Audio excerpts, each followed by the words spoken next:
رمضان کے کچھ کام ایسے ہیں جن سے خصوصی طور پر اجتناب کرنے کی ضرورت ہے۔ اللہ تعالیٰ کریم ہے، اس نے روزے میں کھانے پینے اور خواہشات سے روک کر انسان کو یہ شعور دلایا ہے کہ دیکھو اگر میں تمہیں روکوں تو تم اپنی ضروریات سے رک سکتے ہو، ایسے ہی تمہیں میرے حکم سے برائیوں سے رکنا ہے۔ روزہ انسان کو تقوی سکھاتا، اور تقوی کیا ہے؟ اللہ یرا کا مولا کا حیث نہاک، یہ کہ تیرا مولا تجھے وہاں نہ دیکھے جہاں سے اس نے تجھے روکا ہے۔ بہت پیاری بات ہے تقوی کے بارے میں۔ روزے میں انسان کے لیے ہر طرح کی برائیوں سے رکنا آسان ہوتا ہے، اس لیے ان برائیوں سے اجتناب کرنا چاہیے۔ نمبر 1، جھوٹ بولنا۔ حضرت ابو ہریرہ سے روایت ہے، رسول اللہ صلی اللہ علیہ وسلم نے فرمایا، جو شخص جھوٹ بولنا اس پر عمل کرنا نہ چھوڑے تو اللہ تعالیٰ کو کوئی ضرورت نہیں ہے کہ یہ شخص اپنا کھانا پینا چھوڑ دے۔ بخاری کی روایت ہے 1903 نمبر پر۔ دوسری اہم بات ہے دل لگی کی باتیں،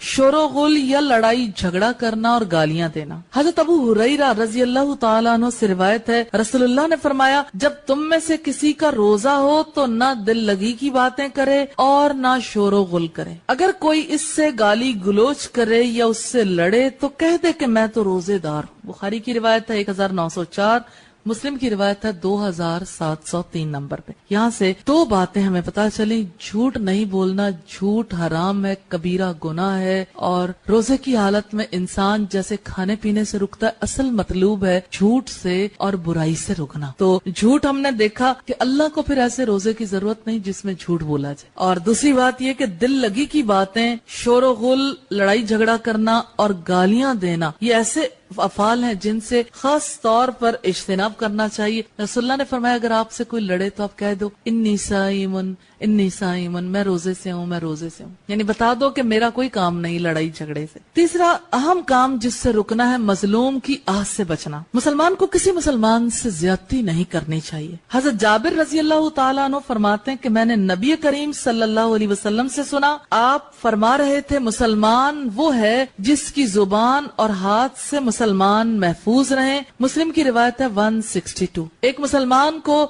کسی انسان پر ظلم نہیں کرنا چاہیے اور مظلوم کی بد دعا سے بچنا چاہیے، کیونکہ مظلوم کی بد دعا فوراً عرش پر پہنچتی ہے۔ بخاری کی 2448 نمبر روایت سے ہمیں پتہ چلتا ہے۔ یوں کسی پر ظلم نہیں کرنا چاہیے، کسی کے ساتھ زیادتی کا معاملہ نہیں کرنا چاہیے۔ چوتھا اہم کام ہے بغض رکھنا، اس سے اجتناب کرنا ضروری ہے۔ دل کی بستی تو الہ العالمین کی بستی ہے، اس کو رب تعالی نے پیدا کیا، پاک کیا، اسے پاک رکھنا ہماری ذمہ داری ہے۔ جس وقت دل ناپاک ہوتا ہے تو پورا انسان ناپاکی کی لپیٹ میں آ جاتا ہے۔ دل کی ناپاکی کی وجہ سے انسان کے اعمال برباد ہوتے ہیں اور انسان اللہ کی رحمت اور مغفرت سے محروم ہو جاتا ہے۔ اس لیے ضروری ہے کہ دلوں کو پاک رکھنے کے لیے، تعلقات بچانے کے لیے، قطع رحمی سے بچنے کے لیے بغض سے بچیں۔ مسلم کی روایت ہے 6544 نمبر پر۔ بغض کی وجہ سے قطع تعلقی ہوتی ہے اور ترک تعلق بڑا جرم ہے۔ مسند احمد کی روایت ہے 1519 نمبر پر اور مسلم کی روایت ہے 6520 نمبر پر۔ تو بغض رکھنا کیسے ممکن ہوتا ہے؟ جو شخص کسی کے بارے میں بدگمان ہوتا ہے وہ بغض ضرور رکھتا ہے۔ بدگمانی کرنے والا بچ نہیں پاتا، اس کی بستی اجڑ جاتی ہے، اس کی بستی پر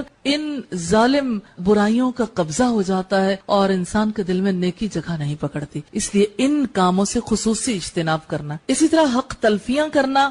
حق تلفی سے مراد کسی کا حق مارنا یا حق غصب کرنا ہے۔ مثلا جب کوئی کسی کی زمین پر قبضہ کر لے، جب کوئی رشوت دے کر کسی کا حق مار لے، جب کوئی کاروبار میں جھوٹ اور دھوکے سے کام لے، جب کوئی ملاوٹ کرے، جب کوئی ذخیرہ اندوزی کرے، جب کوئی کسی بڑے کی عزت نہ کرے، جب کوئی کسی چھوٹے سے محبت نہ کرے، جب کوئی کسی پر الزام تراشی کرے، یہ سب اللہ کی نافرمانی کے کام اور حقوق العباد کو غصب کرنے کے بھی۔ اس لیے انسان کو چاہیے خاص طور پر رمضان میں حقداروں کا جو حق چھینا ہے واپس کر دے، جن کے ساتھ زیادتیاں کی ہیں ان سے معافی مانگ لے۔ چھٹا کام ہے جس سے اجتناب کرنے کی ضرورت ہے گناہ۔ گناہ کبیرہ ہوں یا صغیرہ، وہ مومن کے کرنے کے کام نہیں ہے۔ ان گناہوں کے برے اثرات انسان پر مرتب ہوتے ہیں، انسان کی فطرت مسخ ہو جاتی ہے، انسان دنیا اور آخرت کا خسارہ مول لے لیتا ہے۔ ان سے ہمیشہ ہی اجتناب کرنا چاہیے، مگر خاص طور پر رمضان میں ان سے بچنے کی بھرپور کوشش کرنی چاہیے۔ یہ گناہ زبان سے متعلق ہوں یا دل سے، ان کا تعلق آنکھوں سے ہو یا کانوں سے، معاملہ ہاتھوں کا ہو یا پاؤں کا،